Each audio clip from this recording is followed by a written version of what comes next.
What happened to you? Sega is a company that I think needs no introduction. You know who Sonic is, the blue blur, the iconic edgy 90s mascot that rivaled Mario, then lost. Vendor is who else does Sega own? Alright, Sonic isn't their only IP that's well known, but you can't deny that their recognizability has faltered over the years. Most people's perception of Sega in the video game industry these days is that they were on top of the world during the mid-90s, and that they definitely weren't afterwards. Failure is as much of a staple to the Sega brand as any of their IPs, stemming from as far back as the Sega Saturn. But despite what you might assume, their fall from grace wasn't from a lack of trying. There were numerous attempts to reinvent Sega's many IPs to the modern age. They just didn't particularly sell well, so I decided to dig up nearly every single forgotten and failed reboot from Sega's past in order to see if they deserved to crash and burn, and rank them based on how well I believe that they adapted to the modern age. Now, I've done a video covering a pretty similar topic before in the past, but that was purely for the new age of Sega revivals, so if you haven't seen that, just know that there will be a bit of overlap with some of the games mentioned.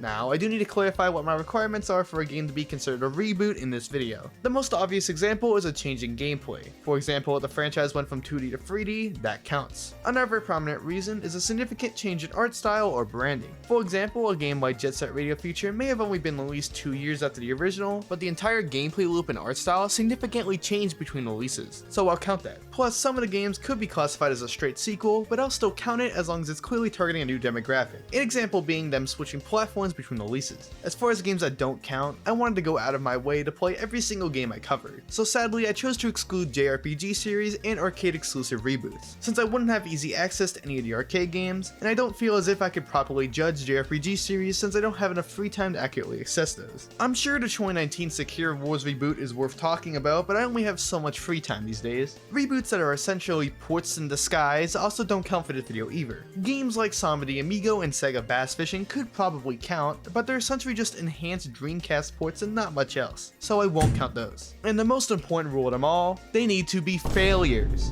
whether in sales or in having a measurable negative effect on a series moving forward. Super Monkey Ball Banana Blitz may fail on every possible front, but it did lead to several sequel games that still sold well enough afterward, so as far as Sega could tell, that game is perfectly fine. With all of that being said, let's get into the rankings, for which I developed a 4 bullet point structure for evaluating each game. 1. A brief overview of the series before the reboot. 2. What changed with the reboot. 3. Whether or not the reboot was good or bad. Then 4. A ranking on the tier list, which from top to bottom goes Hidden Gem, pretty good, embarrassing, and why? The order that I'm going to be covering these games was based on how well they sold, so just keep in mind that the further we go through this, the bigger the failure.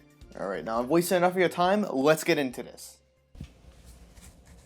Hello! I've been putting off recording this part of the video for 2 weeks because I'm actually not very good at this kind of candid, on-camera green screen style. So I pulled up the notes on my phone, so if you see me read half of them off of this, you'll know why. Let's rip off the band-aid with the first game, Sonic 06. Now, I don't really need to introduce Sonic 06 to you, I think you know what it is. It was Sonic's transition into the PS3 and 360 generation. It was supposed to be a game that moved Sonic into the modern era. And it counting for this video is a little bit of a stretch since it sold 2.6 million copies, but I think this game's reputation alone is enough to carry it onto this list. A brief overview. This game takes most of its influence from the adventure games, meaning that you have the main Sonic gameplay, which are these semi-linear 3D platforming levels, which are pretty fun, but then you also have the other characters, which added more variety to the gameplay, but usually at the cost of not being very fun. What changed? They didn't finish the game. It sounds like a joke, but this game really didn't change that much from the adventure games. The main change is that they named it Sonic the Hedgehog to imply this huge series-changing leap. But it's essentially just the adventure gameplay again with some refinements, like how the other character segments were shortened to just small segments in the levels, making them way less tedious overall. Most of the new elements to the gameplay are actually quite good in my opinion, even if they're unfinished. The problem is most of the game was rushed rather than the ideas of themselves being bad, aside from the story though. Is it a good revival? The reputation this game got pretty much killed the entire series moving forward. It doesn't take me to tell you that the series has been spiraling in quality for a while and probably will never recover. So despite the fact that it could have been at least a pretty serviceable reboot, as it stands, it's trash. We're on the tier list. This might end up surprising a few people, but I'm actually going to be putting it into the embarrassing tier rather than the Y tier, because I feel like a lot of the new ideas really aren't that bad and it at least understands what a Sonic game actually is, which is not something that we should take for granted moving forward on this list. Next up is SEGA Rally Revo for the 360. Now this one did sell 1.3 million copies, so counting it as a failure is a bit of a stretch, but I did see this one IGN video that claimed that it was a failure, so if I'm wrong, blame them. A brief overview. So I played SEGA Rally 2 in the Dreamcast for the sake of this video, and I wasn't very good at it at all. There were 4 qualifying races and I only managed to beat 2 even on easy, so don't take my opinion as fact on this one. But as far as I could tell, it's a bit more of a serious racing game based in reality rather than being some arcade thing like Daytona 2001. What changed? Aside from the menu UI, which is fantastic by the way, I love this little photography thing they got going on, the actual game is kind of what you'd expect. That being said, something about my experience with this one was different from the previous game. I don't know, I booted up a race, lap 1, the controls felt very slippery and bad, but by lap 2, I think I finally understood what the game was going for. In a normal racing game, your movements don't have to be very precise at all, so you can just kind of broadly hold right or left to get past most turns. But in SEGA Rally, it's actually a lot more about precision and planning behind your turns. The tiniest little movement on the analog stick can make or break your turns. And I found that's better the more so linear card to go into the turn rather than just trying to like hold full right and go. So after the first race, I found myself winning fairly consistently. I think I finally understood what was good about this game. Is it a good revival? There are more cars, more tracks, better graphics. I don't know, as far as I can tell, this is a perfectly good reboot. I got nothing to complain about here. We're on the tier list. No, I don't feel fully qualified giving it the highest tier, only because I'm obviously not that familiar with the series, but I feel confident giving it the pretty good tier, so at the very least, that should be enough. Okay, next up we got the 2 mobile games in the video being ChuChu Rocket Universe and Zaxxon Escape, which are both mobile games. I lumped these 2 together because 1, they're mobile games, and 2, there's no sales data because they're all delisted. So honestly, they barely count for this video, but I felt like mentioning them, so we're counting it anyway. A brief overview. Now, ChuChu Rocket Universe was already covered by Jeff in a previous video of mine, so I'm going to talk about Zaxxon first. Zaxxon's a bit hard to describe for me, but it's an isometric 3D space shooter from the 80s, meaning that depth is actually important to the gameplay, since you need to move up and down and left and right in order to maneuver past obstacles. It also means that I'm absolutely horrible at judging the depth in this game, and I died many times. And ChuChu Rocket was a puzzle game in the Dreamcast that revolved around placing down arrows to move mice into spaceships to escape cats. I actually didn't play this game until this video, and honestly, it kinda slaps. It's a good game, I'm not gonna lie. Even without playing the online, the built-in challenge and puzzle modes are pretty fun, and honestly, I'm probably gonna get back to this game when I'm done with the video. What changed? Zaxxon Escape, rather than being the isometric shooter, is now an auto-scrolling game where you need to tilt your phone in order to dodge obstacles to get through the end of the level. So it's a completely different game, and ChuChu Rocket Universe actually looks very faithful to the Dreamcast original. There are the upgraded mobile game graphics, and it retains both the online and the single player content from the original. Really, the main difference is this Super Mario Galaxy-esque 3D thing they're going for. I'm a bit mixed, but I think the space art style it's going for looks great. Is it a good revival?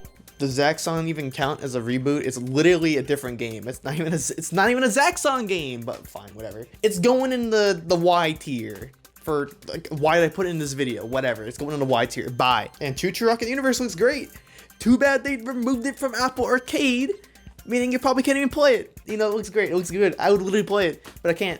So thank you, Sega. We're on the tier list. Zaxxon goes in the Y tier, as in. Wait, I already filmed that. ChuChu Rocket Universe is gonna be put in the pretty good tier because I can't play it, so I can't judge it. Sega, please port this one. Like, please, if you're gonna port any of these mobile games to Switch, please let it be this one, please.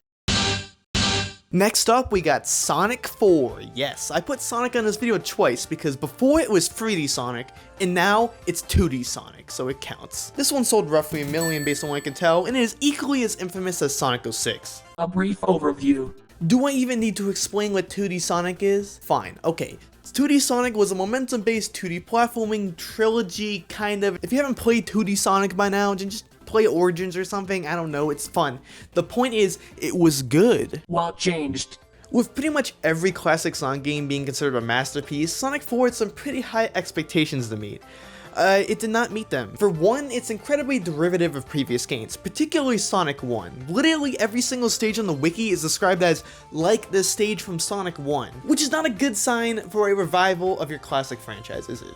And even ignoring that, the graphics of this game are mind-boggling. There's like this weird shading on Sonic that just looks off, and everything in the game is like a 2D element. Honestly, it looks like an iPhone game ported to console. I'm not even joking. Just something about the physics just feels really floaty and just like not correct. Like you literally will stop it like on a dime for no reason. Like it's so off. That being said, I actually enjoyed some of the levels here and I didn't really hate the soundtrack. I hear it as a very common complaint. People think the soundtrack is awful. I thought it was like okay sometimes. It's not great. It's not like as good as the old games, but it's fine. I don't know. Is it a good revival? You took a classic 2D franchise and you brought it back. But you just didn't understand it. Whatever. I'm gonna move on. This video's too fucking long anyway. We're on the tier list. I'm putting this one in the embarrassing tier because that's what it is. It's really embarrassing. With 650,000 copies sold, next up is Golden Axe Beast Rider. This is the one I always heard about being brought up in the worst revivals of all time, but I never actually played it until this video. A brief overview. The original Golden Axe was a medieval beat-em-up franchise. It's kind of like Streets of Rage, except it's medieval. Like, I don't know, you play as an elf, you can ride these beasts to do more damage at the cost of your attack variety. It's pretty basic. It's basically just Streets of Rage. Like, I'm gonna be honest, I played Golden Axe 2 for this. It just felt like a generic beat 'em up to me. I didn't really care too much for it personally. What changed? Well, they decided that Golden Axe needs to become an edgy, colorless, dull hack and slash instead. It also features excessive blood, which just feels like they're overcompensating, honestly. It's like, here's your classic franchise remade, now it's all dark and edgy and gory. That might have worked, except for the fact that the gameplay is really dull and uninteresting. I don't know, everything with the combat is very telegraphed and boring. Like, you can't dodge an attack unless the enemy is doing the attack that gives you the little dodge indicator, then you can do it. And you can't parry an attack unless the enemy has a parry indicator. Unless you're doing that, you can't do anything else. You can just do the same basic free hit combo with a kick. It's not interesting. It just gets repetitive very quickly. Like, I was having fun for like a minute, and then by the end of the first level, I already like wanted to give up. Like, I basically quit after the first level because nothing was happening. Is it a good revival? The hack and slash direction might have worked for Golden Axe, but I feel like it really doesn't have any depth in order to justify that. Like, the Warrior games are very mindless, but those have like good combo variety.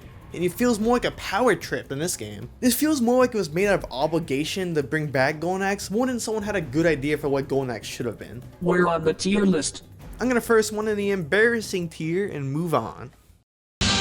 Alright, next is Knight's Journey a Dream for the Nintendo Wii, selling 410,000 copies. A brief overview. I'm not entirely sure how to talk about the gameplay in Knights, so I'm just gonna read off how you beat a Knight's level. Each level is separated into several chunks where the goal is to destroy a cage, and in order to do that, you need to collect a certain amount of blue orbs, which you grab by going through several different rings and forming combos in order to increase your score. Once you collect enough of the blue orbs, you can destroy a cage, giving you a ranking and allowing you to move on to the next part of the stage. Just do this a few times, get more ranks, and then you're finished with the level, and the game gives you an overall rank based on your score. This game is probably best known for introducing the 3D controller for the Saturn, which makes the movement very fluid and well controlling. The gameplay of this game is very arcadey and very fast paced. I actually didn't fully understand the Knight's gameplay loop until I played it again for this video, and honestly it's quite fun. That being said, I don't think it was the game they should have made on the Saturn in the first place, considering that thing was dying. What changed? Journey of Dreams is interesting because it's actually quite a high budget sequel for a game like Knights. They use really long and detailed FMVs, voice acting, and honestly pretty good graphics for Wii standards. There are way more levels and way more level variety. In the original game, it was basically just the original gameplay of collecting dots and that's it. But in this one, there are missions we have to chase down birds to get keys. There was this one way to save these Chow knockoffs from getting sucked up into a vortex. There was a lot of good variety in this game. There's also a higher emphasis on story. Like, there is a lot of cutscenes in this game with a lot of dialogue. Like, it's a lot more than you'd expect for a Knights sequel on the Nintendo Wii to have. And the biggest change I noticed personally is that there's like this Chow Garden ripoff with online functionality, like on the Wii. It's kind of a shame that no one bought this game, honestly, because it's a really cool feature. I wish I could have used it. Is it a good revival? Aside from the cutscenes being really laggy for some reason and some kind of awkward dialogue, I thought this game was a really good reboot. It just takes Knights and adds more, it makes it bigger and better. It's what you'd expect from a reboot of a game. We're on the tier list. Easy hidden gem tier. Would highly recommend this one personally. The next one is the one that makes me the most sad. Jet Set Radio Future. Apparently so sad that I forgot to mention it only sold 210,000 copies. A brief overview. In Jet Set Radio, you need to graffiti over the turf of rival street gangs while avoiding the law. You do this by collecting spray paint cans scattered across the level, then you either do a quick spray for the tiny ones, or you need to do a mini game to spray over these giant murals. Another core aspect of the game is recruiting new members to your street gang, usually in the form of a tutorial teaching you more about the game's mechanics. This game is fairly aged, the controls are still pretty hard to grasp even after playing the game multiple times, but the core gameplay is still fun enough to keep me coming back every now and then. What changed? First things first, the controls are very much improved. You can actually control your character in the air, which is not insignificant. This also coincides with the game being focused more on speed. You simply spray a couple circles instead to complete the giant murals. The game is also semi-open world, requiring you to go down branching paths in each level in order to reach new areas, which I personally found to be a bit confusing. Is it a good revival? I actually personally prefer the structure of the original. I find the more arcadey gameplay to be a bit more fun in my opinion. I keep getting lost trying to find new levels in this game. It's the only reason I haven't beaten it yet, honestly. That being said, the music, graphics, and controls are better, so I think it's pretty safe to say that's a good reboot. We're on the tier list. I'm gonna put it in the underrated gem tier, but below Knights. Ecco the Dolphin, definitely a bit of an oddball game to try to revive, but it sold around 140,000 copies based on what I could tell. A brief overview. Ecco the Dolphin is an eerie, weird game about aliens invading the planet Earth disguised as a cute dolphin game. Honestly, it played like a survival horror game based on what I played for this video, but I honestly couldn't get very far. It's a very hard game to navigate. It's really cryptic to try to play without a guide. What changed? Well, right off the bat, they didn't try to hide the alien thing at all in the sequel, since it's like this whole spiel about how aliens hate humans and dolphins specifically, and it's honestly a bit much for the start of a dolphin game. And the gameplay itself is still mostly the same as the original. You need to go about the area and solve puzzles in order to continue through the game. The music in this game is very ambient and calm, and you still need to gain a bunch of speed in order to get out of the water in order to do flips, which is still very satisfying to do. The issue I found with this game in particular is that it's way more cryptic than the original, but not in like a Metroid kind of way. It's in the poorly designed kind of way. For example, it took me over 40 minutes to solve the tutorial level. It's just very confusing and I don't know. I can't recommend this one personally. Is it a good revival? I guess it's pretty faithful to Ecco the Dolphin. I mean, it had basically all the same issues I had with the original, although I doubt that anyone that would like the original would have the patience to beat this one. We're on the tier list. I'll just put it in the tier. Like, I don't think it's bad. I just don't think it's fun though. You know. Next up, we got the Alien Syndrome reboot for the Wii. We all knew this existed, right? It sold 140,000 copies apparently, so I would not be surprised if I didn't know this one existed. A brief overview. The original Alien Syndrome was a top-down shooter released in 1987. The coolest one is that you need to walk around the level and save your comrades. Once you have enough, you can go for the exit, and the main difficulty comes from trying to defend yourself from the aliens around you. It has very obvious influence from the Alien franchise, but I think that goes without saying. Personally, I thought this one was very unfun, honestly. I thought it was kind of BS. I was not having a lot of fun when I played it for this video, but I'm sure it's fine, I guess. What changed? Instead of the quick pace of the arcade original, this was instead a very slow dungeon crawler with large levels that twist and turn everywhere. It also means that this game is a lot more boring. I sure found myself fighting the exact same enemies over and over again. But guys, we added an RPG mechanic, meaning the more enemies you kill, you can find ammo and level up and craft new weapons. Is that cool? When you do that for an hour for one level? Is that fun? But that aside, that's not even really the problem with this game. The problem with this game are the controls. You aim the weapon with your Wii remote pointer, which is already bad, but wait. To move the camera, you twist the nunchuck. That's how you move the camera. If you want to rotate the camera, you have to twist your nunchuck to rotate the camera while also holding your Wii remote to shoot in whatever direction you want to shoot. The entire game. That's the gameplay. Is it a good revival?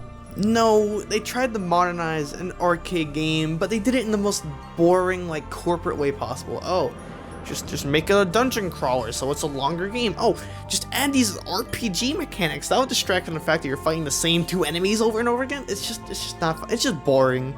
Don't play it, please. We're on the tier list. I'll just put it in the tier. It should probably be lower, but I feel like putting it any lower would just give it more dignity than it deserves, you know? Guess who had to re-record the second half because the audio was messed up? Me. Up next is Outrun 2, which was technically an arcade game before being ported to the original Xbox and selling 140,000 copies. Except actually, we need to make another exception for this video, because I actually couldn't acquire a copy of Outrun 2002 during the making of this video. I actually saw one, but it was $40, so we're going to be playing Outrun 2006, the game that came afterwards, because it was actually just an upgraded port of the original arcade game, and this one actually did even worse. So I think it still counts. A brief overview. The original Outrun was an arcade racer very similar to the Pole Position series. The goal was very simple in the game. It's a simple time trial game we need to get from one end of the map to the other. You start out with 70 seconds on the clock, but each time you pass a checkpoint, they add another minute to your timer, and also introduce a branching path that makes the game easier or harder. It's kind of like the progression map in Shadow Hedgehog, except it's simply just what rank you get when you finish. Despite the crushing time limit and the extreme difficulty if you go on the harder paths, this game is actually quite chill. Before you start the race, you can select from a good amount of chill, relaxing tracks that help soothe you throughout your journey before you crash miserably into a sign and lose 20 seconds. This is definitely one addicting arcade racer. I tried time after time to get the hardest ranking and I failed every time, but you know what? I had fun while doing it, and that's all that really matters, doesn't it? What changed? Outrun 2 is everything you could have ever wanted. It has the classic Outrun mode that's still as timeless as ever. It has a pseudo story mode that makes you choose between racing every people and doing a heart attack mode, which is basically like a mission mode that's very fun. This heart attack mode being some of the most Y2K things I've ever played, like this weird coin collecting one, and it's one we have to beat like these Dreamcast looking ghosts. It's so charming in its ridiculousness. And if you include the 2006 content, it becomes an even better overall package. Is it a good revival? This game slaps beyond belief. I actually hadn't played the Outrun franchise before making this video, and I am very much a fan now. We're on the tier list. Underrated tier, I would say below Knights. This next one's a bit of a technicality because you see Shinobi got a reboot on the PS2 that sold roughly around 1 million copies.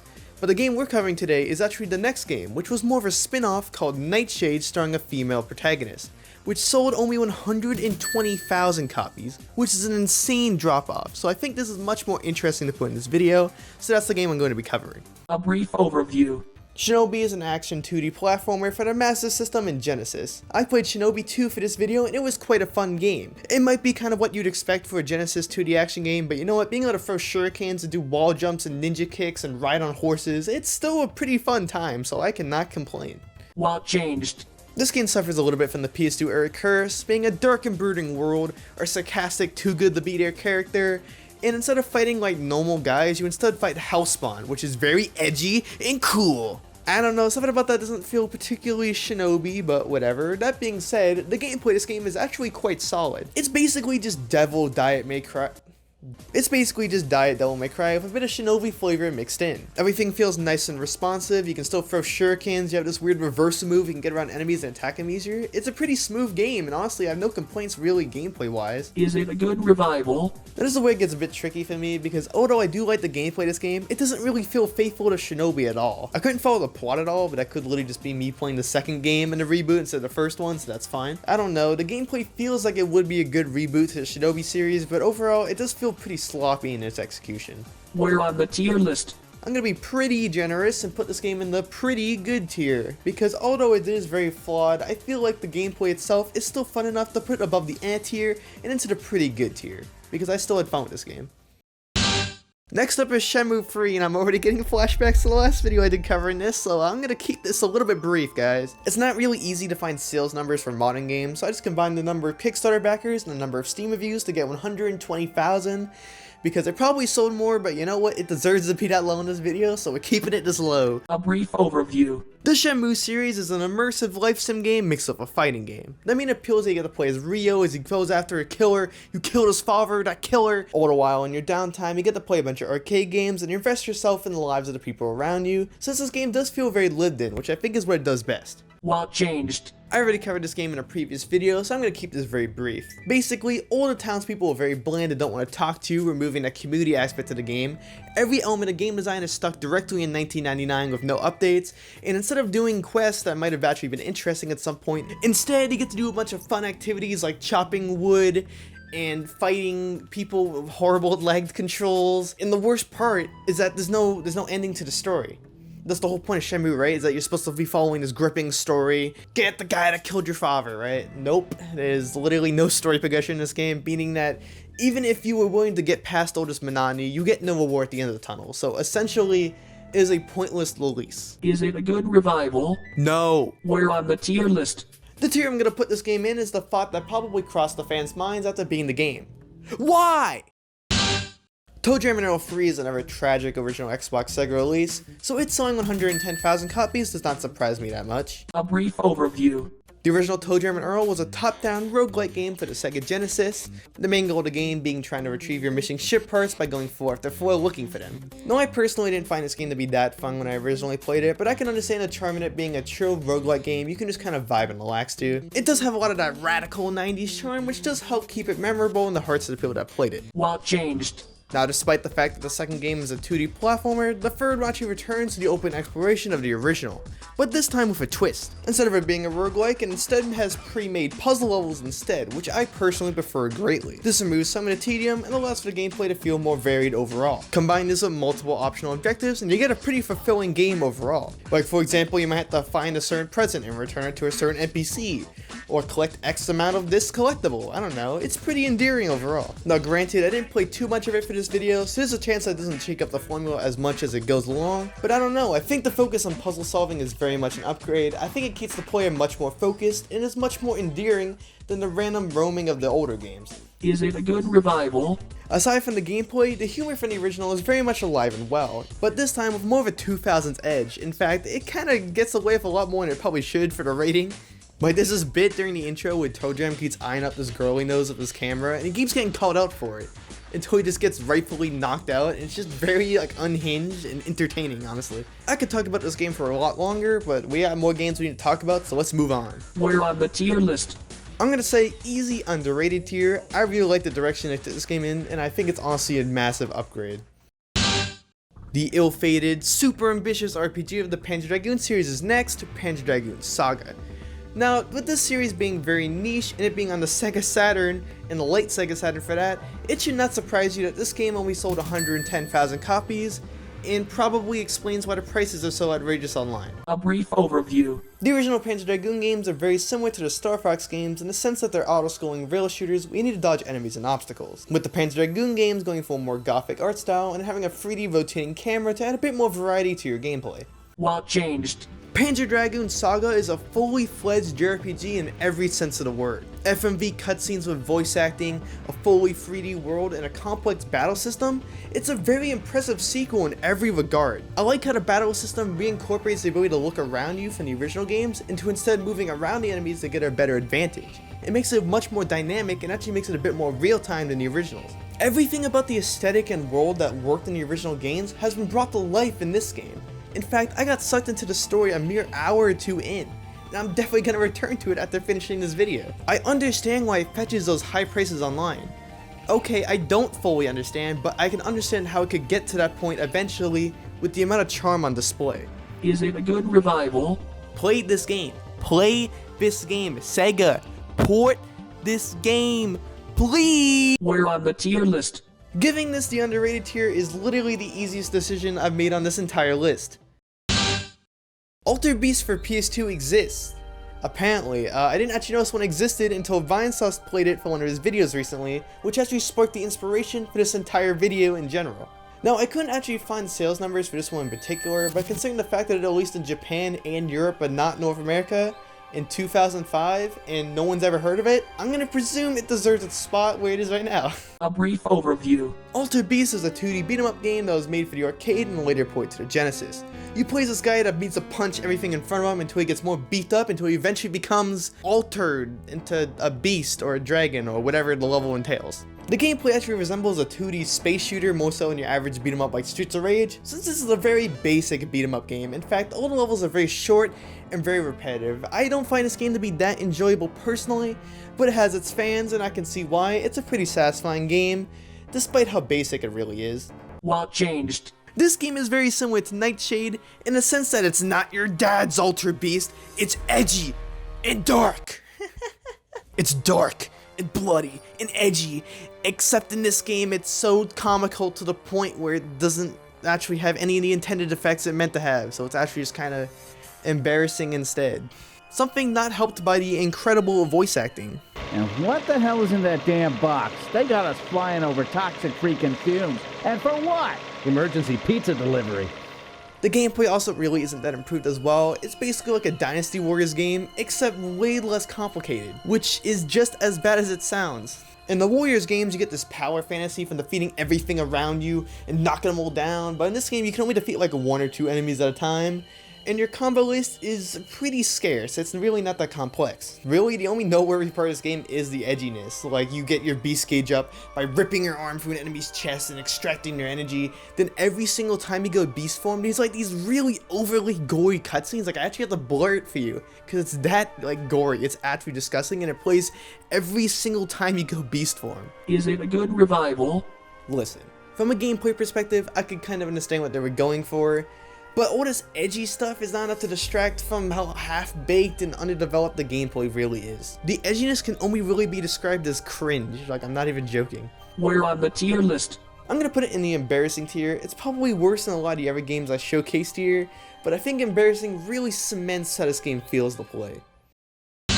Seaman 2 is next with a whopping 60,000 copies sold. I didn't even know this game had a sequel. And considering that's a Japanese exclusive, I guess that makes sense. A brief overview. The original Seaman is quite a weird game. It's probably most notable for its very awkward title. Well, the instructions say you're free to enjoy Seaman. Oh, no! It's Seaman! Seaman! On the surface, it's just a basic pet sim game where you get to raise a bunch of fishes into frogs until they die, but under the surface is where it gets really weird. This game was bundled with a Dreamcast microphone, for good reason, because these aren't normal fish. They're weird humanoid creatures that talk to you throughout the entire game. They will ask many questions, and it's just a weird game, like it is a bizarre game. And as wacky as this original game is, I feel like trying to outdo it is basically impossible. What changed? I come to you with bad news. This was the only game in the video I was not able to play. I tried very hard, but this game requires the PS2 microphone, and there's no real way to emulate the PS2 microphone use, especially with this game. And even if I could, the entire game is in Japanese, so I wouldn't be able to get very far either way. That being said, there is a Let's Play series by Happy Gaming House that I'm going to be using as a reference. And by the looks of it, it seems to be a little bit more generic than the original. Instead of raising the weird fish creatures, you're instead raising just some guy on an island, with the only weird creature being this pigeon thing that basically is just relegated to a cameo now. Is it a good revival? If I'm being honest, it looks a little bit boring, but there's not much I can really say outside of that, considering I can't play it. We're on the tier list. With me not being able to play it, it's kind of hard for me to sit here and judge it, but it does look like it's a little bit less of a memorable experience, and a bit of a downgrade from the original, so I'm just going to stick it in the tier and call it a day. Thunder Force 6 is pretty interesting since it came out 11 years after the previous game in the series, and it was also on the PS2 in 2008, which is way too late to be making a PS2 game. And with this being a Japanese exclusive release, that is still not possibly enough info to prepare you for the fact that this only sold 20,000 units. A brief overview. Thunder Force 4, which is the one I played for this video, is definitely an auto-scrolling space shooter. The draw to this one seemingly being the fact you can scroll the screen up and down, have a little bit more play area, and the fact you can get more weapons upon defeating enemies, adding a bit more variety to your space shooting gameplay. The last notable thing that I noticed is that you can actually manually adjust the speed in which the screen scrolls, which is pretty interesting. Aside from that, I don't know, I'm not really a space shooter guy, so that's all you're really gonna get from me. What changed? Based on what I played, the 6th game seems to be trying to streamline the gameplay as much as possible. The most notable change being the fact that the game just gives you 6 preset weapons instead of making you collect them by defeating enemies, which in my opinion kind of defeats the whole point. Like, why would you use the one that shoots backwards when you can use the one that just shoots across the entire screen and kills everything in 1 second? Like, there's no point. Even the level design seems a little bit limited in this one, like you can't scroll the screen up and down anymore, which feels like a weird backwards move. I guess it's going for more of a bullet hell approach in this one, but it's still way too easy. For example, all the boss fights are really easy to cheese. All you have to do is get to the end and then use the special ability that just kills the boss in 1 second, and then you win every single time. Even the graphics are pretty poor. Like, this is a 2008 PS2 game and still half the elements are 2D and like barely even defined in the background. It feels really cheap. Is it a good revival? The core gameplay seems intact for the most part, but it just feels like a very unnecessary sequel to me. Like, I don't understand what this game does to innovate on this franchise. Maybe I'm just not knowledgeable enough to know, but Based on what I played, it seems like 4 is much more advanced than 6 is. It's just odd. We're on the tier list. I guess I'll just put it in the A tier. Like, I didn't hate playing it, but it just feels like a very unnecessary release, especially for 2008. Alright, the next game we got is the most obscure one by far, being Pepenga Pengo. It was the 1995 Mega Drive sequel to the 1982 arcade game Pengo, making it the last first-party Mega Drive release of all time. I also couldn't find any sales data, but I think it's safe to assume it didn't do very well. A brief overview. The original Pengo is a dastardly simple arcade game from the early 80s. The gameplay of this one is pretty self-explanatory. You're in a room with a bunch of squares, and you have to defeat a bunch of green orbs by pushing blocks on them. But you need to be careful, because those green orbs know how to push blocks, and they will absolutely flank you when given the opportunity. What changed? This might sound a bit odd, but they turned Pengo into Bomberman. The levels are all grid-based much like Bomberman, and instead of needing to push pre-made blocks, you instead just push blocks you create yourself onto the enemy. Really, the only difference between this game and Bomberman is the fact that you're pushing blocks instead of placing down bombs. In fact, in my opinion, it's actually kind of better than Bomberman. That might be a bit of a hot take, but I don't know, I find this gameplay loop to be much more fun. Other than that, it's the kind of stuff you'd expect from an arcade sequel: level themes, bosses, a bow tie and Pengo. That's the most essential one. Is it a good revival? Now, I'm not sure if this game stays true to the Pengo vision, but you know what? I found it to be much more fun, so I count it. We're on the tier list. This might be controversial, but I'm going to put this one in the underrated tier because it's very fun. It might just be a rip-off of Bomberman, but I like it a lot, so it's going in underrated tier, just very low underrated tier. Lastly, and probably least interesting in this video, we get Afterburner Black Falcon, selling an absolutely impressive 10,000 copies. Now, this one being in the video is just a technicality. I mean, it was a PSP spin-off of an arcade game that released a little bit earlier, but like, come on, with the sales numbers you saw, I had to include it. Like, I don't care, it's going in the video. A brief overview. Based on my opinion of Afterburner 2, it's a space shooter where the camera is placed behind you, and the camera is absolutely insane. Like, it moves all over the place. It's actually very hard to follow what's happening, but the gameplay itself is fun enough, aside from my headaches. It's a pretty typical auto-scrolling space shooter. Really, the camera is the only notable thing I noticed. What changed? Not much, aside from some extra cringe. When you have to type in your name in this game, the default option it gives you is noob. There is this plot about someone going rogue and stealing the Black Falcon jets, and you need to go stop them, which is an okay enough hook, I guess. But really, what it matters is the gameplay differences, which really just boils down to the camera being stable this time, thankfully, and there being bonus objectives like destroying aircraft carriers and stuff in the missions. Aside from that, it's just an Afterburner game. It was fun enough, but it didn't really strike me as anything special. Is it a good revival? This is kind of a lame one to end off with. I didn't really have too much to say about it. Maybe if I cared more about Afterburner and had more complaints to say, but as far as I can tell, it's basically just Afterburner on the PSP. It didn't strike me as that bad. Like, it didn't strike me as a game that deserved to sell 10,000 copies, but I'm going to presume there just wasn't really much of a market for it, sadly. We're on the tier list. And to end this one off, it's going in the tier. And there you have it. That is the tier list for failed SEGA reboots. Honestly, I was not expecting it to be this positive when deciding on this topic, but I was pleasantly surprised with the results here. Much like with the previous video, I gained a new appreciation for many of the franchises here that I never got around to trying before. Outrun, Knights, and Choo Choo Rocket are series in particular that come to mind. And I will be returning the Panzer Dragoon Saga because that game really got me hooked from what little I played. That being said, thank you for watching this video. Did you agree with my placements, or am I actually a fake gamer? I'm sure that you'll let me know in the comments. So with that being said, I have a Metroid video to edit, so I'll get back to that now. See ya.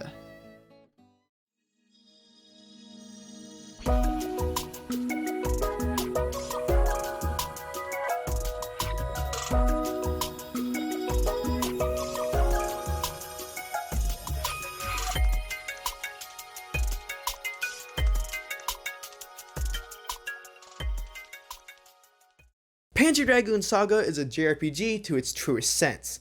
FMV cutscenes with voice acting, fully 3D environments, and a very impressive battle system. It's honestly fucking hard to read